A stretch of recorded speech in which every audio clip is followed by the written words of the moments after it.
सहकार radio पर आप सुन रहे हैं कहानियों का कारवां।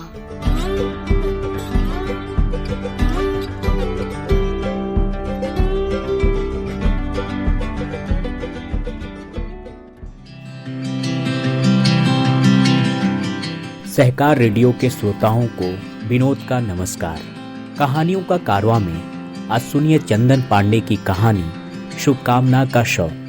इस कहानी को हमने संभाल लिया है वेबसाइट गद्यकोश.org से।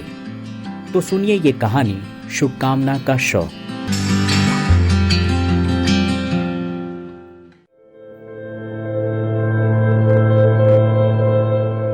33 वर्षीय कामना खुद के लिए तो मर चुकी थी, पर आए दिन कोई ना कोई उससे बताता कि वो अभी जीवित है। ये सुनकर वो उठती, खुद को समेटती, जैसे उसके जिम्मे काम बहुत हों, या कुछ कदम चलती और फिर अपनी परछाई पर ढह जाती। उन दिनों लू तेज थी, या उसे एड्स होने की अफवाह। बता पाना कठिन है, पर वो 10-50 कदम चलते ही निढाल पड़ जाती, जैसे आज ही वो दक्षिण दिशा वाले पीपल की जड़ों पर मरणासन पड़ी हुई थी। दलसिंगार चरवाहे ने उसे अपनी लाठी से कोंच कर बताया कि वो अभी जीवित है और उसे अपने घर जाना चाहिए, कहे तो वो मदद करे। मदद की बात पर कामना ने अपनी समूची शक्ति बटोर कर दलसिंगार के लिए 2-3 गालियां फुसफुसाई और फिर वहीं निढाल हो गई। दिन ब दिन कामना का वजन घटता जा रहा था। वो इतनी कमजोर और पस्ताहाल हो गई थी कि अपने ही खर्राटों से उसकी जाग खुल जाती। गांववासियों की राय थी ऐसा उसके लड़ाकूपन की वजह से है। हर दूसरे तीसरे दिन अपने ब्लाउज की सिलाई चुस्त करते हुए वो भी सोचती थी, आखिर उसके शरीर का वजन जा कहाँ रहा है। 100 कदम की दूरी तय करने में 2-2 या 3-3 बार सुस्ताती थी, फिर भी जवाब हर किसी का देती थी। पहले उस पर वैधव्य गहराया। 2 वर्ष बाद ससुराल वालों ने उसके लड़ने झगड़ने से आज ही जाकर उसे नैहर भेज दिया। छोटा हाथी टाटा एस नामक छोटी ट्रॉली में पीछे बैठकर विदा हुई। ड्राइवर के साथ उसका भतीजा उसे छोड़ने आ रहा था। विदा से ठीक पहले सास और दोनों जेठानियों ने खोइंचा भरा। सास ने सारा प्रयोजन बाएं हाथ से निबोरा। दाहिने हाथ में खटिया का पाया पकड़कर कल रात कामना को पीटने से उनका हाथ भी सूज गया था, तो भी आज अपने भाव में वो बोसीदा लग रही थी। उन्होंने दूध, हल्दी, सिंदूर, खड़े दाने का पसेरी भर चावल और 21 रुपए कामना की कुचैली साड़ी में रखे। इनमें कोई संवाद संभव नहीं था। सास घर द्वार धरती आकाश को बता रही थी, मनई के दुख मनई ही जाने। हम तो चाहत रहे पतोहू यही रहे, पर भगवान त्योहार लीला अपरंपार है। जेठानियों ने मुट्ठी खड़ा चावल और 11-11 रुपये खोइंचा में डाले और छोटी जेठानी ने कामना के सूजे गालों पर चिकोटी मसला और छेड़ चलाया। जा छिनरो काट मजा।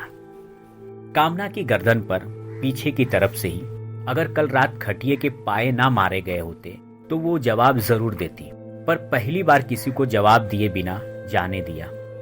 नैहर तक के अधूरे रास्ते तय करते हुए उसे तकलीफ उठानी पड़ी, पर अपने गांव का सीमाना देखते ही जाने उसमें कौन सी लहर व्याप हो गई कि उसने ससुराल वालों को सरापना शुरू कर दिया।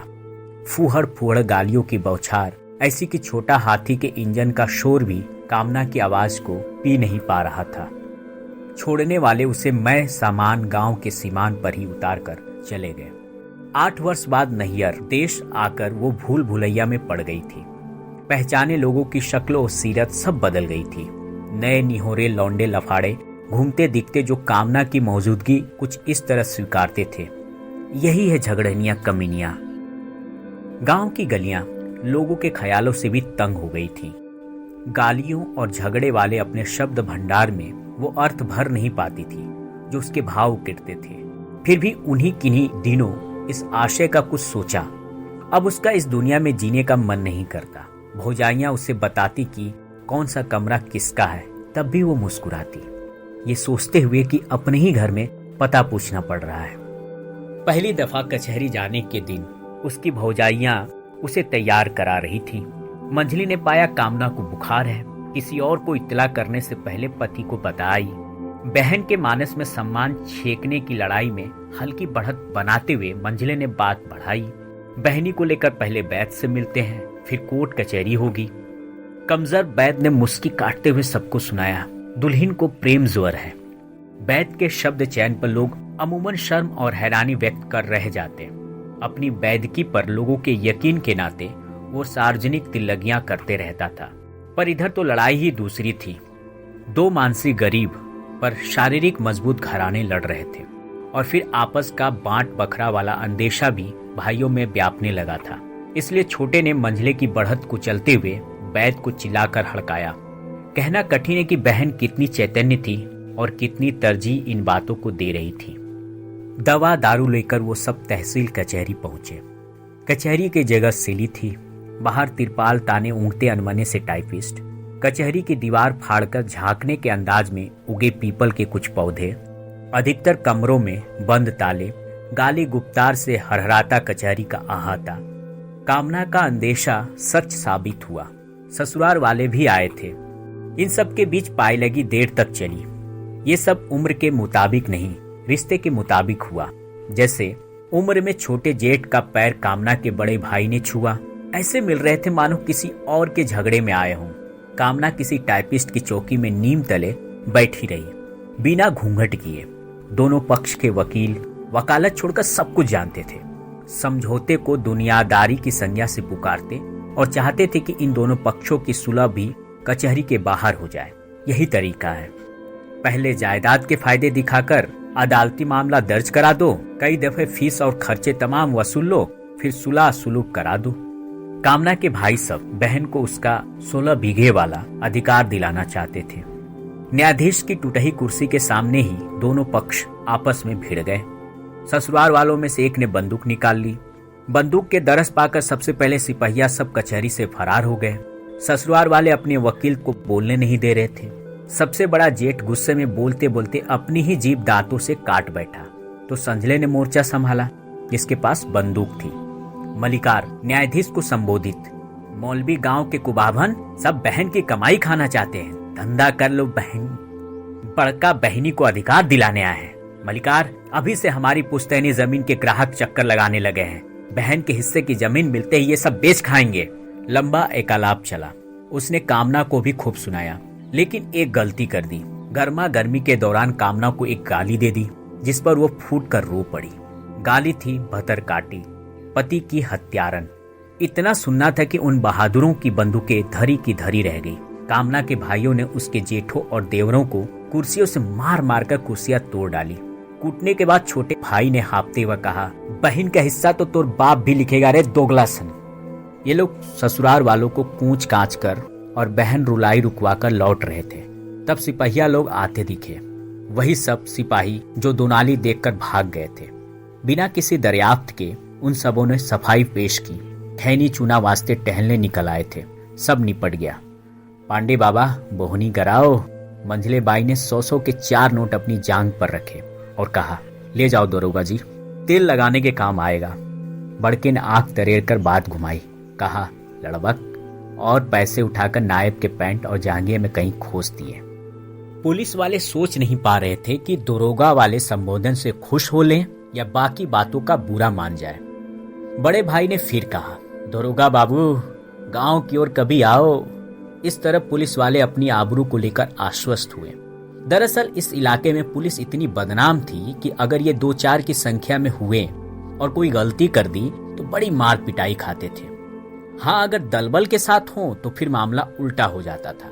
यहाँ इन्हें डर था कि कुछ भी उल्टा सीधा हुआ नहीं कि सारी कचहरी मिलकर मारेगी।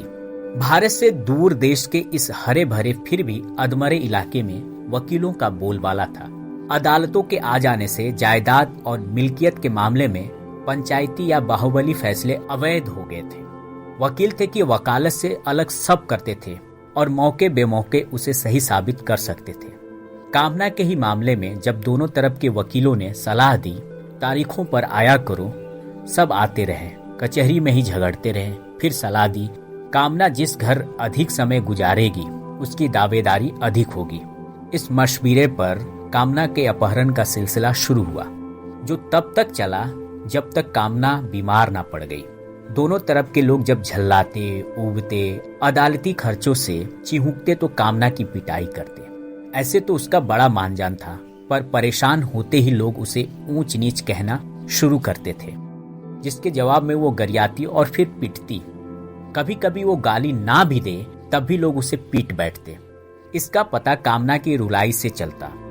जब वो मार के बरकस गाली दे दे कर लड़ती और अपने ऊपर के वार बचा बचा कर लड़ती तो उसकी रुलाई में शोर हुआ करता, चिल्लाहट, रूखी सी कर्कश रुलाई। चोट उसे फिर भी आई होती, पर उसके रोने से आप समझ जाते हैं कि ये रुलाई मुकाबले में पराजित की रुलाई है। लेकिन जब वो बेकसूर पिट जाती बिना गाली गलोच किए, तब उसकी रुलाई राहगीरों तक के मर्म को भेद देती थी। कभी कभी तो उसका रोना इतना विहल कर देता कि खुद पीटने वाले भी रोने लगता। वो चाहे उसके जेठ देवर हों या सगे भाई। भौजाइयां भी चाहती कि वो खूब पीटे, पर पिटाई शुरू होते ही वो ननद के पक्ष में रोने लगती। ऐसे में पीट चुके लोगों का तर्क होता था, क्या हुआ जो उसने मुंह से गाली नहीं दी, पर उन्होंने गाली को उसके गले में ही देख लिया था। कामना जिससे भी पिटती उससे बातचीत बंद कर देती थी। धीरे धीरे नैयर गांव के दर्जी से अलग कोई उससे बात करने वाला नहीं बचा। सबको इसका दुख था कि क्यों नहीं कामना खुद से अपनी जायदाद उनके नाम कर देती है। ससुराल वालों को कामना का व्यवहार इतना अखरा कि उन्होंने कामना के पति वाली बीमारी का हल्ला कामना के नाम पर फूंक दिया। भाइयों का भी यही हाल, लेकिन वो इस उम्मीद में चूक थे कि आज नहीं तो कल सब मिलना ही है। कामना के 7 भाइयों में बंटवारा हो चुका था और सिवाय कामना की जायदाद के वो किसी मुद्दे पर एक मत नहीं हो सकते थे। दर्जी की बात दूसरी थी। जब कामना नैहर लौटी, उसका स्वास्थ्य गिरता चला जा रहा था।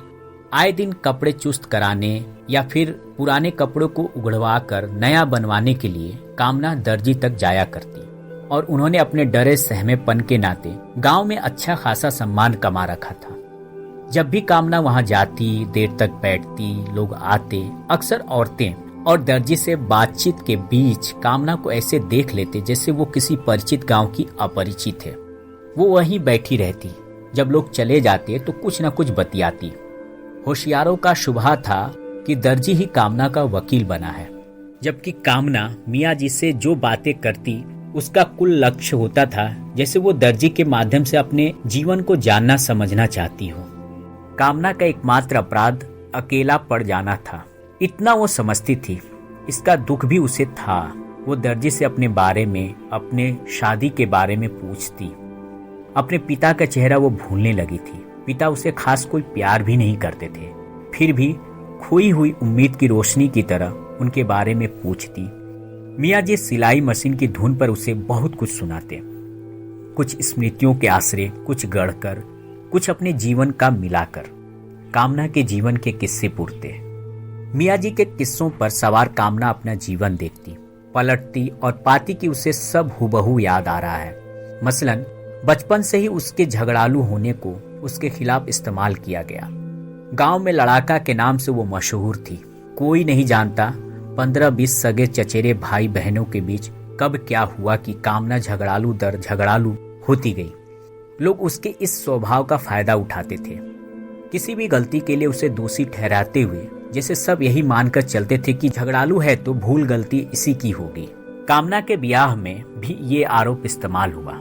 ब्याह तो होने के 3-4 महीने तक लोग यही बातें करते रहे कि खेतिहर के घर जा रही है, भाग्यशाली है, दूल्हे के पिता का नाम काम बड़ा है, बरसों बरस से दोनों पहर का चूल्हा इनके घर जलता रहा है, दूल्हे का बड़ा भाई कचहरी में चपरास लगा है। शादी तय तड़ाप होने के 5 महीने बाद कामना की माँ को यह ख्याल आया, दूल्हा कैसा होगा, किसी ने देखा भी है या नहीं। कामना के पिता से पूछा, उनका कहना था लड़का क्या देखना, ये नसीब की बात है। कामना के भाई ने बताया, लड़का ट्रक चलाता है, जल्द ही अपना ट्रक खरीद लेगा, अभी ट्रक लेकर निकला हुआ है, ब्याह के दिनों ही आएगा। किसी ने पूछा, लड़के का नाम? दरअसल लड़के के पिता घर बार का नाम इतना बड़ा और व्यापक था कि दूल्हे का नाम किसी को मालूम ही नहीं था। माँ को शायद पसंद न आया, सोचा दामाद ट्रक घुमाता है, ऐबी होगा। जब तक वो शिकायत कर पाती उससे पहले ही कामना के 7 भाई, 7 भाभियां, 3 बहनें, 3 जीजा और पिता सब ने समवेत स्वर में कहा, ऐसी झगड़ालू के लिए और भला कैसा लड़का चाहिए। भाइयों ने चूंकि मिलकर अभी कुछ ही दिनों पहले इसे मारा पीटा था, इसलिए उनसे और उनके परिवार से बातचीत बंद थी। वजह चुरा कर दूध पीना बतलाई गई थी।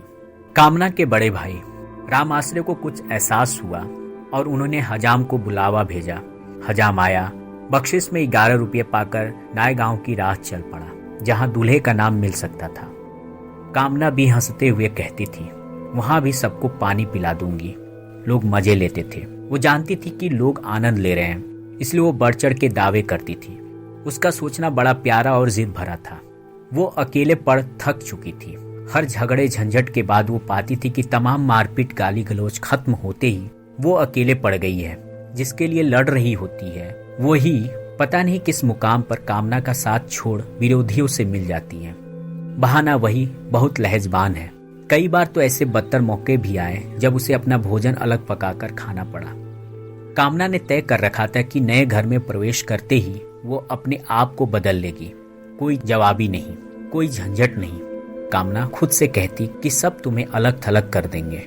उम्रवान और दुनिया देखे पति के लिए शादी की रस्म ही महत्वपूर्ण थी। सो 2 से 3 दिन ही में चलता बना। ख्याल उसके भी नेक थे, पर विवाह के रोमांच से वो भिज्ञ था। इसलिए शुरू दिन से ही एक प्रेमिल निष्प्रियता उसने पत्नी के लिए बना ली थी। कामना ने भी अपने गांव में नवेली ब्याहताओं की जो गति देखी सुनी थी, इसलिए उसे किसी बात का आश्चर्य नहीं हुआ, दुख भी नहीं। एक तो उसके साथ उसका दृढ़ निश्चय था, जिसमें उसके ऊपर लगे झगड़ालू का निशान उतारना था। दूसरे गांव का उसका अनुभव कि उसने चुप चुप रहते हुए जीना शुरू किया। लोगों की निगाह पर वो तब चढ़ी जब उसका पति 1.25 साल बाद बीमार मरनासन लौटा। साथ लौटे खलासी ने बीमारी का नाम एड्स बताया और ये भी कि डॉक्टर ने कहा है अब चलने चलाने का वक्त आ पहुंचा है। बीमार पति को कामना के कमरे में डाल दिया गया। कामना को उसके आगम की खबर हो चुकी थी, फिर भी सारा काम निपटाकर घर बुहारना, चौका लिपना, बर्तन मांजना, दिया बाती करना, मसाला पीसना, खाना पकाना, ठाकुर जी को भोग लगाना, सबको खिलाना, सास का बिस्तर लगाना, भैंस का भात चढ़ाना, खली भिगोना, सब निपटा कर अपने कमरे में लौटी। ढिबरी की नीम रोशनी में पति को आधा अधूरा देखा। इच्छा और अनिच्छा के बीच के किसी भाव से ही सही पैर छुए। अशक्त पति फुसफुसाया। ना मालूम कहाँ का चोर उसके मन में समाया कि बच्चों के लिए रखे दूध में से पसर भर निकाल पति के लिए लेने गई। ला ही रही थी कि पकड़ी गई। ससुराल में उसकी ये पहली पिटाई थी। 2 महीने तक स्वरूप जीवित रहा। इस बीच का उनका जीवन कामना के खातिर सर्वोत्तम साबित हुआ। ऐसा नहीं कि साथ खूब मिला, ना, दरअसल साथ होने के एहसास को वो पहली मर्तबा जी रही थी। सुबह जल्द उठकर कामना स्वरूप का बिस्तर बाहर लगा देती। ये विदाई समूचे दिन की होती थी। एक रात स्वरूप ने हाजत की बात बताई। किसी को बताए बिना कामना खुद स्वरूप के साथ बाहर चली आई। निपटान तक वो वहीं मेड़ पर बैठी रही। ये उसके लिए पहला मौका था जब वो पति के साथ घर से बाहर निकली थी। चांद से भरी भारी रात में उसने पहल कर कहा, बैठते हैं। अशक्त स्वरूप कामना के लिए कुछ करना चाहता था, इसलिए बैठ गया। जब बैठना मुश्किल लगने लगा तब उसने अपना सारा वजन कामना की गोद में डाल दिया। दोनों चुप थे। स्वरूप ने एक बात जरूर कही, कोई भी मरना नहीं चाहता। कामना आसमान देख रही थी। उसे बाबर का किस्सा मालूम नहीं था और ना ही वो गीत, लेकिन वो जो कुछ भी सोच रही थी कि काश पति को उसकी उम्र मिल जाए। सुबह होने तक वो दोनों वहीं रहे। गलती भी की कि प्रेम किया। कामना का जीवन कचहरी, वैर, डांट फटकार, झगड़े और बचे खुचे आत्मसम्मान की लड़ाई में गुजर रहा था। पर एक दिन ऐसा आया जब उसने बिस्तर पकड़ लिया। पहली दफा देखकर ही कंपाउंडर या कह लीजिए डॉक्टर ने जवाब दे दिया। जिला अस्पताल ले जाने को कहा, पर फुर्सत किसे थी। सब अपने अपने अंदाज से बीमारी का अनुमान लगाए बैठे थे। लाइलाज वगैरह के विशेषण जोड़े बैठे थे, लेकिन कामना का जो अनुभव था दिगर था। वो पहला दिन जब कामना का भरोसा जीवन मात्र से दरक गया। दर्जी वैसे साथी में तब्दील हो रहा था जो तब आपका साथ देते हैं जब आप पर फैले इल्जाम आपको लाचार बना दे। सुख दुख का साझा, गांव गिराव की उलटबासियां, ऐसा अकुंठ अनुराग उपज आया था जो सहज संभाव्य होते हुए भी मर्यादितों के लिए वर्जना है। पर उस दिन दर्जी ने शरारत कर दी, इरादतन। इस गांव की दोपहरी में सुनसान भी शोर करता है। दर्जी ने झोंक में आकर कामना को दीवार से टिका दिया। वो व्यवहार से इच्छाहीन और शरीर से अशक्त जान पड़ता था। कामना माजरे से अनजान ना थी।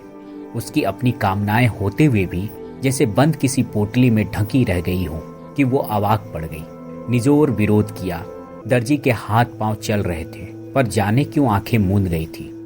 अपराध का बोध गहरा रहा हो शायद। कामना को सिलाई मशीन के पायदान तक खींचने लगा। तभी कामना को अपने पति का रोग और खुद के बारे में फैली बीमारी की अफवाह याद आई। वो बिफर पड़ी। दर्जी को ये बिन बताए कि उसके भले के लिए वो ये सब कर रही है। उसने जोर का धक्का दिया। दर्जी खुली आंखों के संग दूर जा गिरा। ये सब जैसे कम हो कि बचे हुए विश्वास पर मिट्टी डालने के लिए दर्जी को 2-4 तमाचे भी जड़ दिए। कामना ठीक उसी दिन से मरनासन हुई। घरों लोगों को लगा मर जाएगी, इसलिए पुरोहित को बुलाकर बछिया दान कराई गई। सभी घरों से 1 या 2 लोग आते, डलिये में लाया आटा दाल और 2-3 आलू कामना के शरीर से छुलाकर पुरोहित को दान देते गए। पुरोहित कामना के एड्स होने के हल्ले से परिचित था, इसलिए उसने तथ्य को जाहिर किए बगैर सदा सहता के नाम पर सारा का सारा चढ़ावा चमटोले में बांट दिया। सबसे अच्छी पोटली बाबूलाल के हाथ लगी। दाल 5 किलो जिंदा दाल निकली। 1 किलो दाल बाबूलाल ने खुद के खाने के लिए रख लिया। बाकी की दाल बाजार के बनिए के हाथ में बेच दिया। इसी बनिए से पुरोहित के घर का सामान खरीदा जाता था। अनुमानों के उलट जब कामना जीवित बच गई, तब सबकी उम्मीदों और जान में जान आई। वकीलों के मशविरों और उन पर अमल का दौर शुरू हुआ। नैयर पक्ष के वकील की फीस कम पड़ने लगी, तो तय हुआ कि जब जमीन हिस्से में आ जाएगी तो चौथाई वकील साहब के नाम कर दिया जाएगा, जिसे सभी अधिकारियों से मिल बांट लेंगे। यह भी तय हुआ कि इस चौथाई जमीन की लिखाई, रजिस्ट्री और खारिज दाखिल का सारा काम बड़े भाई को देखना होगा।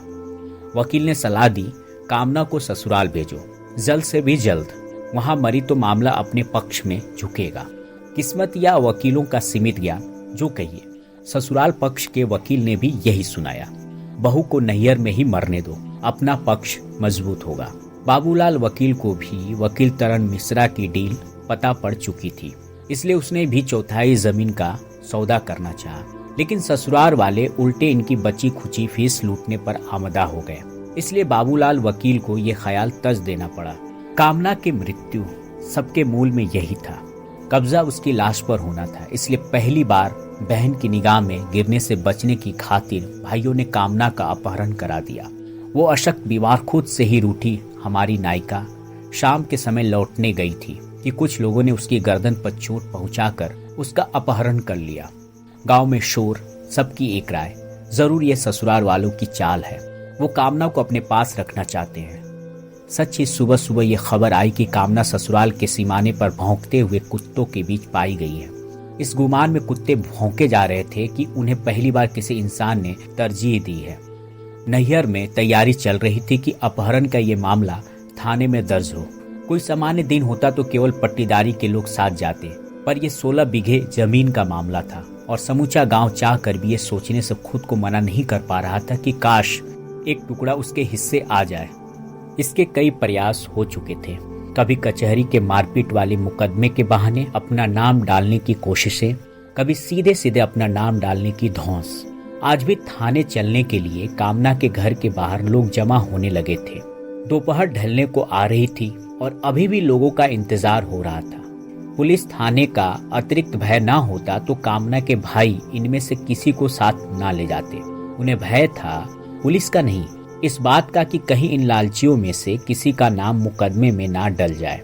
इन्हीं तैयारियों के बीच गांव के इकलौते छोटा हाथी के ड्राइवर ने आकर सूचना दी, गांव के बगीचे में किसी महिला को लिटा दिया गया है। पंच वहीं चले, शायद कामना है या उसका शव। थाने जाने वाले का उत्साह पानी हो गया। परिवार वाले अलबत्ता बागीचे तक जरूर गए। कामना जीवित और मृत के बीच कुछ थी। बड़े भाई की रुलाई फूट पड़ी, जैसे कोई बांध टूटता हो। ये देख सातों भाई सुबकने लगे। वो कानून और इच्छाओं के आगे मजबूर थे, वरना बहन की ये दुर्दशा उनसे देखी नहीं जा रही थी। अगर कानूनी पचड़े ना होते तो 16 बार क्या एक बार भी कामना को ससुराल भेजने की जरूरत नहीं थी। वहां उसका था भी क्या। स्मृतियां जाले का शक्ल ले चुकी थी और परिचित खूंखार हो चुके थे। माँ ने लेकिन विरोध किया। वो उस खटिये पर बैठ गई जिस पर कामना को लिटाया गया था। तकलीफ में कामना करवट तक नहीं बदल पा रही थी, वरना उसकी चाहत हो रही थी कि वो किसी ऐसे करवट घूम जाए जहां से इन सब का चेहरा ना दिखे। कामना को खटिये पर लिटाकर इसलिए नारियल की रस्सी से बांध दिया गया था कि गाड़ी के हिलने डुलने से वो गिर ना पड़े। ये ससुराल वालों ने किया था, इसलिए नैहर वालों ने ख्याल की खातिर प्लास्टिक की रस्सी भी चारपाई पर बांध आए। अगर कानूनी पचड़े ना होते तो 16 बार क्या, एक बार भी कामना को ससुराल भेजने की जरूरत नहीं थी। वहां उसका था भी क्या। माँ को मशक्कत से मनाना पड़ा। उसे खुद को यकीन दिलाना पड़ा कि बेटी के जीवन से घर का कुछ भला हो सकता है। इस तरह 2 दिनों में नैहर से ससुराल और ससुराल से वापस नैहर के कुल 16 चक्कर लगे। दोनों तरफ इत्तेफाक की गाड़ियां भी एक जैसी ही थी। छोटा हाथी बारी बारी से गाड़ियां कामना को या क्या पता कामना के शव को नैहर और ससुराल के सीमाने पर छोड़कर चली आ रही थी। ये सब वकीलों और गांव के बुजुर्गों की देखरेख में हो रहा था। तीसरे दिन यानी 16वें चक्कर की बारी कामना की माँ ने ही पूछा, देख तो लो, क्या पता कुछ खाना पीना चाहती हो। माँ तटस्थ दिखने की कोशिश कर रही थी। उसे लग रहा था कि बेटी के लिए उमगते भय और स्नेह का पता घर वालों को चलेगा तो कहीं बुरा न मान जाए। एक भौजाई गाड़ी के पास गई। यहाँ उसे अनजाने ही बढ़त हासिल हुई।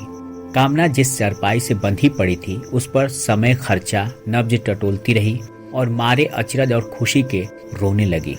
मृतक के घर में ऐसा कोई ना कोई निकल आता है जिसे शोक के सभी भाव स्थगित करने पड़ते हैं और लोहार, हजाम, पुरोहित आदि को बारंबार बुलाने जाना पड़ता है। कामना के भतीजे के जिम्मे ये काम आया। पुरोहित ने घर बैठे ही कफन दफन के सामानों की सूची लिखा दी। कफन पहनाने से पूर्व पानी के गलबल छींटे मारकर कामना के शव को नहलाने की रस्म निभाई गई। पूरे शरीर में घी मलने की बारी आई। माँ ने अपना संताप परे रख ये काम लिया, पर बेटी का चेहरा देख वहीं बैठ गई और बिना आवाज रोती रही। मंझली भौजाई ने घी मलने का काम पूरा किया। टिकटी अर्थी का सामान के लिए बांस की जरूरत थी। सतहु लोहार खुद न आकर अपने बेटे अयोध्या को भेज दिया। अब सतहु के बड़े बेटे अयोध्या इस गांव की लोहारी देखते हैं। बंटवारे में अयोध्या के हिस्से 2 गांव आए हैं और बाकी के 2 बेटों के हिस्से एक गांव। वो दोनों बेटे शहर जाकर बढ़ईगिरी करते हैं। अयोध्या इस पेशे में नए हैं, फिर भी भिज्ञ हैं। टिकती के लिए हमेशा 3 बांस उसी घर की बंसवाड़ी से काटते हैं जिनके यहाँ मृत्यु आई होती है। इस बार गांव के 3 बड़े घरों की बंसकोटी से एक बांस लिया। अयोध्या चूंकि मृतका के उम्र भर से वाकिफ थे, इसलिए उनका कहना था बांस मजबूत चाहिए। अयोध्या बांस काटते गए और मृत कामना के 3 भाई उसे बंसकोठी से खींच कर निकालते और फिर अपने दरवाजे पर लाकर रखते गए। टिकती तैयार होने में 1 घड़ी का समय लगा। कामना के घर का मजाक बनते बनते तब बचा जब भावनाओं के उछाव में बड़ी भाभी ने सिन्होरा सिंदूर दान भेजकर टिकती के पास रखवा दिया। रोहू हजाम ने बताया, विधवाओं के साथ कुछ नहीं जाता। चुपके से उस सिन्होरे को अंदर भेज दिया गया। वैसे वहां मौजूद वकील ने इसे अपनी पराजय माना। अगर सिन्होरा भेजने की परंपरा होती तो अदालत में एक और मौका ये भी कहने को मिलता, ससुराल पक्ष ने निर्दयता पूर्वक सिन्होरा दबा लिया, इसलिए कामना के शव का संस्कार भी अधूरा हुआ। वकील का मानना था कि न्यायाधीश अधूरे संस्कार के इस तर्क पर बेहल हो जाते और अगर नैहर के पक्ष में फैसला ना सुनाते तो कम से कम सुनाने का मन तो बना ही लेते।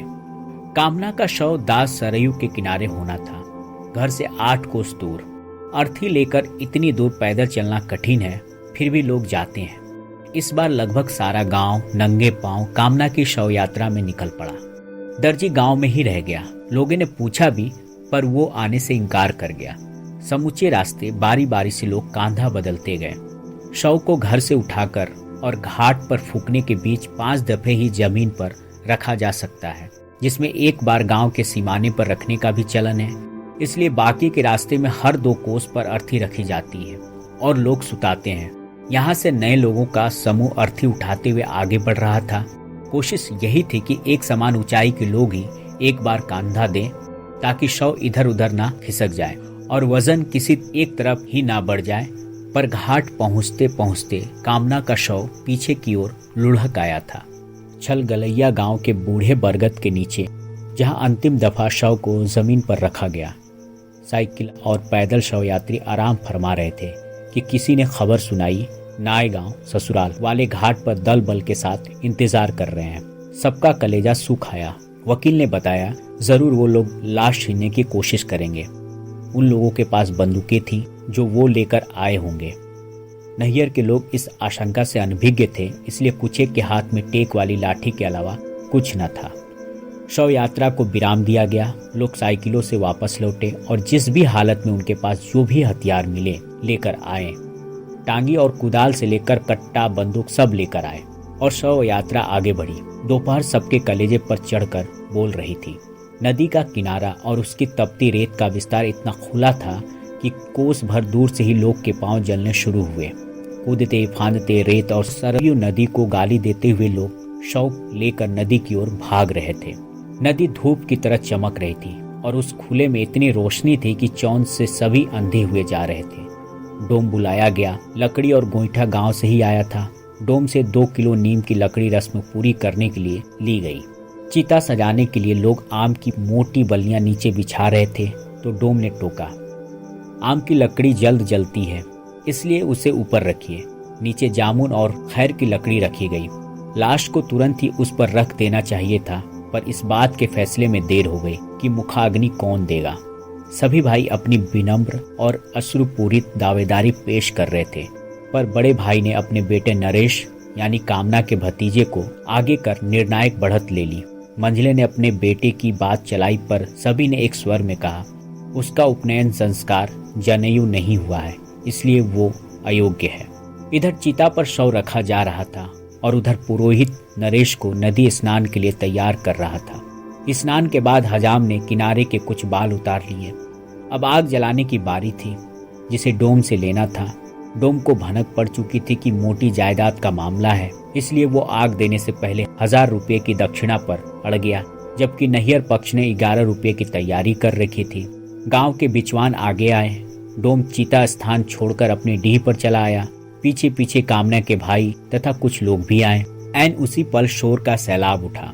यात्री अतीत के कंधे पर बैठकर देखे तो कह सकते हैं कि सब कुछ कितना सोचा समझा था, पर उस वक्त किसी को ये समझ में नहीं आया कि हो क्या रहा है। ससुराल वालों ने एक साथ 6 या 7 फायर कर कामना की चिता का अपहरण करने आ गए। पहले उनका इरादा सिर्फ शव लूटने का था। चिता वो खुद ही सजाना चाहते थे, पर शव लूटना संभव होते ना देख उन लोगों ने चिता पर ही धावा बोल दिया। जवाब में इधर से भी धुआंधार फायरिंग हुई। कुल्हाड़ियां, कुदाल और लाठी की लड़ाई शुरू हुई। सबके हाथ सिर्फ इसलिए बंधे थे कि उन्हें कर्मकांड सहित शवदान करना था, वरना अब तक चिता आग पकड़ चुकी होती। इस तरह खून खराबे वाली मारपीट में चिता बिखरने लगी और सबसे तेज चीख तब मची जब किसी की कुल्हाड़ी का भारी वार शव पर पड़ा। फिर तो इतने टुकड़े हुए कि चिता का वो क्षेत्रफल लकड़ियों के बजाय खून से भर गया। लोगों को खोज खोज कर पीटा जा रहा था। सरे बाजार ऐसा दंगा कभी नहीं देखा गया। देर रात जब उन्माद थमा तो नदी का वो किनारा घिरे हुए पुरुषों से पटा पड़ा था। वकील जो भाग चुके थे वो नए तरकीबों के साथ वापस आए। तय हुआ कि जो भी ये साबित कर देगा शवदाह उसके जरिए हुआ है, उसकी दावेदारी मजबूत होगी।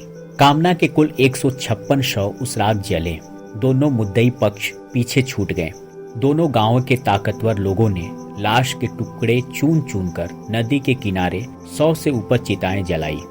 कामना के भाइयों को होश आया तो वो भी चिता सजाने में लग गए।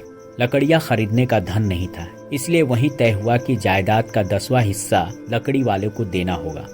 डोम भी 10वें हिस्से में मान जाता, पर उसकी पत्नी ने भर मुंह गाली देते हुए उसे आग देने से मना कर दिया। सबने खुद ही आग जलाई और सब ऐसे किस्से गढ़ने लगे। कामना के जीवन में उनके घर परिवार का कितना बड़ा योगदान रहा है। बड़े भाई को चिता के लिए कामना का कटा हुआ पंजा मिला। दूसरे भाई ने कुहनी को लाश बनाकर जलाया। पुरोहित ने कितनों को कुश का शव बनाकर दिया, उसे याद नहीं। पहले उसने गिनना शुरू किया, पर 10वें हिस्से के उन्माद में गिनना ही भूल गया। मान बैठा कि जो ईमानदार होगा वो खुद ब खुद हिस्सा दे देगा। मंझले भाइयों में से एक को जब कुछ ना मिला तो उसने अपनी कमीज मूल चिता के पास फैले रक्त में डुबोकर चिता सजाई। कामना के जेठ और देवर भी कुछ खून उधार मांग कर ले गए। भाइयों ने अब जाकर सोचा, जायदाद किसी तीसरे को मिले इससे अच्छा है कि जिनका था उनके पास ही रह जाए। इसलिए उन लोगों ने उधार में नहीं बल्कि सहयोग भावना से खून तथा कामना के शरीर के कुछ टुकड़े खोजकर ससुराल वालों को दिए। कस्बे के सारे हजाम बुला लिए गए। 156 मुंडन में करते कराते सुबह हो आई। सबसे जल्द और विधि विधान के अनुसार ग्राम प्रधान समेत 8 घर वालों ने शवदाह के कार्यक्रम निपटाए। कचहरी में भी इन सब ने जो खेल खेला वो सराहनीय था। उन्होंने दोनों पक्षों के वकीलों को तोड़कर खुद के लिए रख लिया। फिर भी कचहरी में 156 आवेदन पहुंचे, जिनमें से कामना के 2 भाइयों को छोड़ दें तो किसी भी महत्वपूर्ण परिवार का आवेदन खारिज नहीं हुआ। फिर भी कामना के बड़े भाई ने बड़प्पन और दुलार में कहा, अगर हम मुकदमा जीते तो सभी भाइयों में बराबर का हिस्सा बटेगा। कामना की तस्वीर हर घर में मिल जाएगी। दलान या ओसारे में ससम्मान टंगी इस तस्वीर से जुड़े अलग अलग किस्से हर घर में मिल जाएंगे।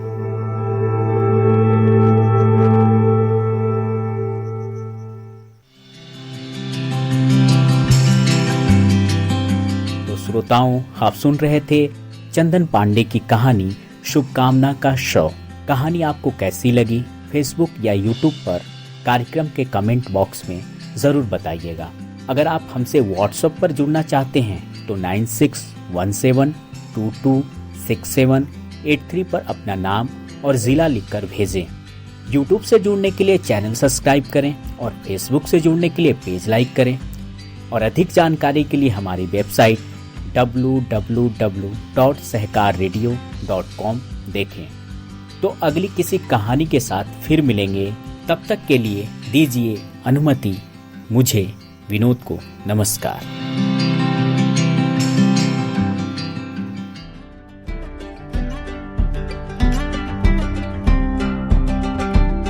सहकार रेडियो पर आप सुन रहे थे कहानियों का कारवां।